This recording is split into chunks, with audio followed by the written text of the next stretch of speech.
राज्यभरात सध्या आज लाडक्या गणपती बाप्पाला निरोप देण्यात येतोय। ठिकठिकाणी मिरवणुका निघाल्या आहेत। पुण्यात देखील मानाच्या गणपतींना निरोप दिला जात असताना आता तिसरा मानाचा गुरुजी तालीम हा गणपती, या गणपती बाप्पाला देखील आता निरोप दिला जातोय। गुरुजी तालीम या लाडक्या गणपती बाप्पाला निरोप दिला जातोय। त्या ठिकाणची ही दृश्य लोकशाही मराठीवरती पाहतोय। गुरुजी तालीम हा पुण्यातील तिसरा मानाचा गणपती। 1887 मध्ये भिकू शिंदे आणि उस्ताद नलवण या दोन हिंदू आणि मुस्लिम कुटुंबांनी प्रथम स्थापना केली होती। त्यामुळेच पुण्यातील हिंदू मुस्लिम ऐक्याचे प्रतीक म्हणजेच गुरुजी तालीम।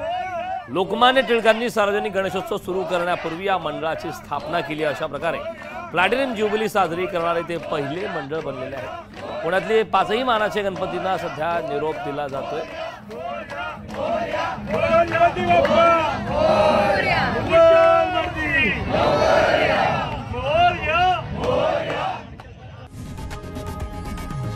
लोकशाही मराठी ऐका, पहा, जागरूक रहा।